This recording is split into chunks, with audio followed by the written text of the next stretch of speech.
contoh latihan SKD Sekolah Kedinasan tahun 2020 beserta pembahasannya. Yuk kita mulai belajar.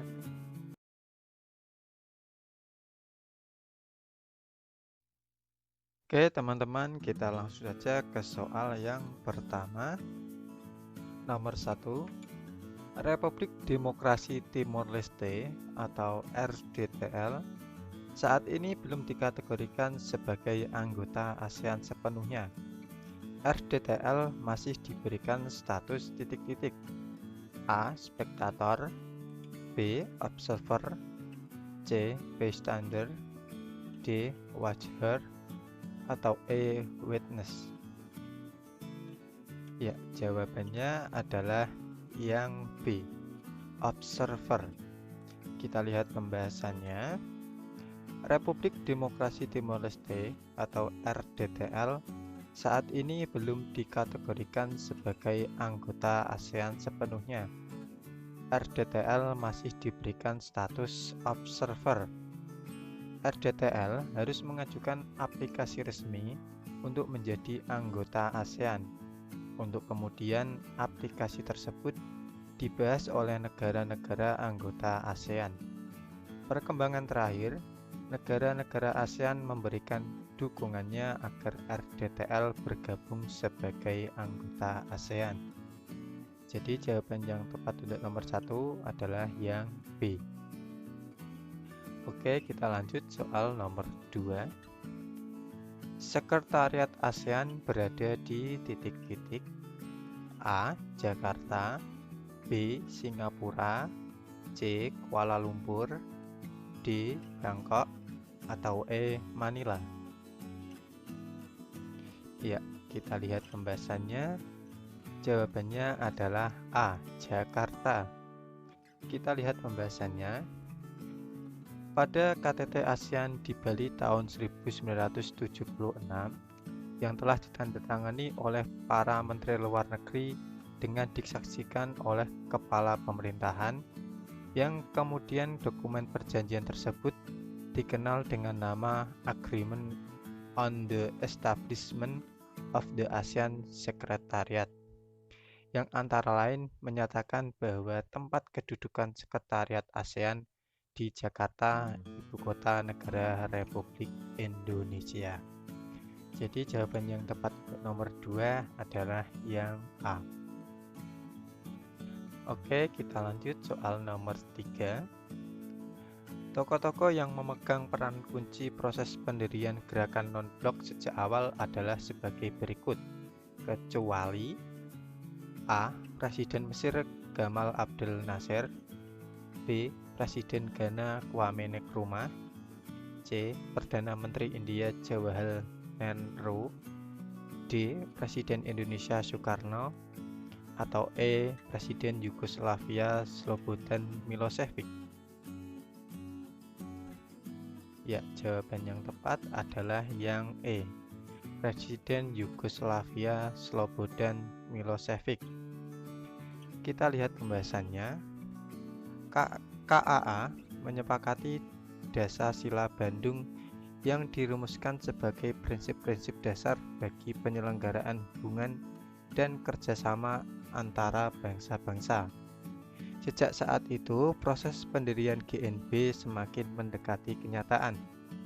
Dalam proses ini, tokoh-tokoh yang memegang peran kunci sejak awal adalah Presiden Mesir Gamal Abdel Nasser, kemudian Presiden Ghana Kwame Nkrumah, kemudian Perdana Menteri India Jawaharlal Nehru, kemudian Presiden Indonesia Soekarno, dan Presiden Yugoslavia Josip Broz Tito. Kelima tokoh dunia ini kemudian dikenal sebagai para pendiri GNB. Jadi jawaban yang tepat untuk nomor 3 adalah yang E. Oke, kita lanjut soal nomor 4. Dalam beberapa tahun terakhir, kegiatan yang menonjol antara Indonesia dan Colombo Plan adalah program pelatihan penanganan titik-titik: A. Banjir, B. Baby boom, C. Kemiskinan, D. Drag abuse, atau E. Tsunami? Ya, jawabannya adalah yang D. Drag abuse. Kita lihat pembahasannya. Dalam beberapa tahun terakhir, kegiatan yang menonjol antara Indonesia dan Colombo Plan adalah program pelatihan penanganan drug abuse yang dikoordinasikan oleh Badan Narkotika Nasional, bekerja sama dengan beberapa pesantren di Indonesia di bawah Organisasi Masyarakat Nahdlatul Ulama, atau biasa disingkat dengan NU. Jadi jawaban yang tepat untuk nomor 4 adalah yang D. Oke, kita lanjut soal nomor 5. Indonesia telah terpilih sebagai anggota Dewan HAM PBB periode 2011 sampai 2014 dengan perolehan suara terbanyak, yaitu 184 pada Resemet Session Sidang Majelis Umum PBB ke-65 di titik-titik: A. Jakarta, B. London, C. New York, D. Den Haag, atau E. Kyoto? Ya, jawaban yang tepat adalah yang C, di New York. Kita lihat pembahasannya. Indonesia telah terpilih sebagai anggota Dewan HAM PBB periode 2011 sampai 2014 dengan perolehan suara terbanyak, yaitu 184 pada Resemet Session Sidang Majelis Umum PBB ke-65 di New York, tanggal 20 Mei tahun 2011.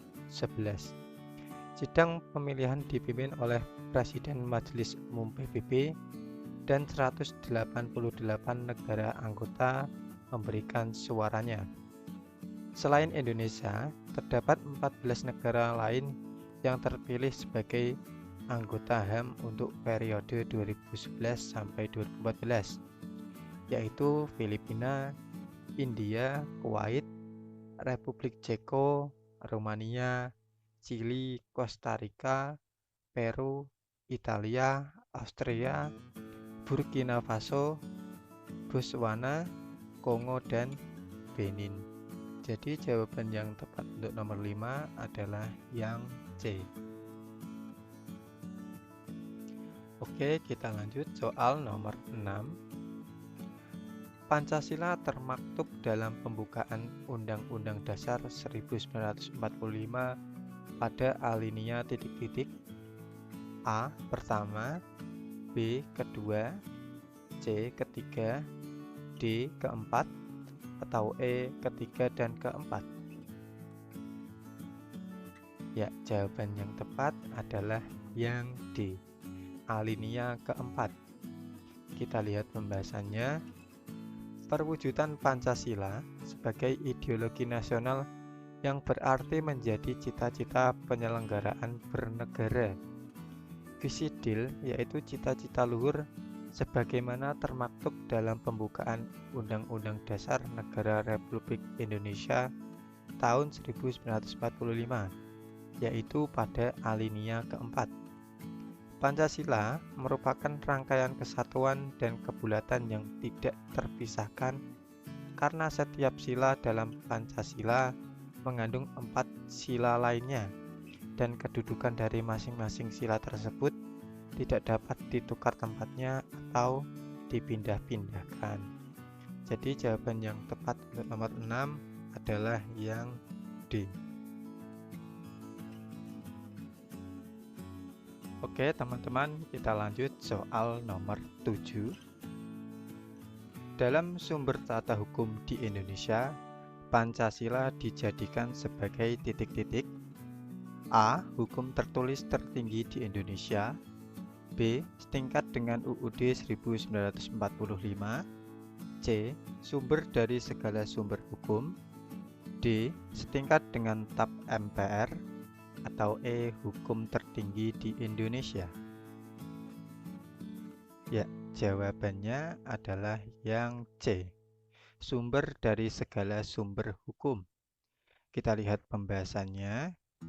Pancasila sebagai sumber dari segala sumber hukum negara adalah sesuai dengan pembukaan Undang-Undang Dasar Negara Republik Indonesia tahun 1945 alinea keempat, yaitu ketuhanan yang Maha Esa, kemanusiaan yang adil dan beradab, persatuan Indonesia, kerakyatan yang dipimpin oleh hikmat kebijaksanaan dalam permusyawaratan perwakilan, dan keadilan sosial bagi seluruh rakyat Indonesia. Jadi jawaban yang tepat untuk nomor 7 adalah yang C. Oke, kita lanjut soal nomor 8. Nilai instrumental Pancasila dapat ditemukan dalam perangkat negara berikut ini, kecuali titik-titik. A. UUD 1945. B. Keputusan Presiden dan Wakil Presiden. C. Ketetapan MPR. D. Undang-undang. Atau E. Peraturan pemerintah. Ya, jawaban yang tepat adalah yang B. Keputusan Presiden dan Wakil Presiden. Kita lihat pembahasannya. Nilai instrumental Pancasila merupakan penjabaran dari nilai dasar yang merupakan arahan dalam kurun waktu dan kondisi tertentu. Nilai instrumental bersifat kontekstual dan disesuaikan dengan perkembangan zaman. Nilai instrumental dapat ditemukan pada UUD 1945, Ketetapan MPR, Undang-Undang, Peraturan Pemerintah, dan Peraturan Perundangan lainnya. Jadi jawaban yang tepat untuk nomor 8 adalah yang B. Oke, kita lanjut soal nomor 9. Dalam kitab Sutasoma, istilah Pancasila diartikan sebagai pelaksanaan kesusilaan yang 5 atau Pancasila Krama, yang isinya sebagai berikut kecuali titik-titik. A. Tidak boleh melakukan kekerasan. B. Tidak boleh mencuri. C. Tidak boleh berbohong. D. Tidak boleh marah. Atau E. Tidak boleh mabuk minuman keras. Ya, jawaban yang tepat adalah yang D. Tidak boleh marah. Kita lihat pembahasannya. Istilah Pancasila dalam kitab Sutasoma karya Empu Tantular. Dalam buku ini terdapat istilah Pancasila yang diartikan sebagai pelaksanaan kesusilaan yang 5 atau Pancasila Krama, yaitu tidak boleh melakukan kekerasan, tidak boleh mencuri, tidak boleh berwatak dengki, tidak boleh berbohong, dan tidak boleh mabuk minuman keras. Jadi jawaban yang tepat untuk nomor 9 adalah yang D. Oke, kita lanjut soal nomor 10. Ciri khas ideologi Pancasila adalah titik-titik. A. Reaksi terhadap liberalisme dan kapitalisme. B. Reaksi terhadap absolutisme. C. Penghargaan atas HAM. D. Negara hukum. Atau E. Keselarasan, keseimbangan, dan keserasian dalam setiap aspek kehidupan.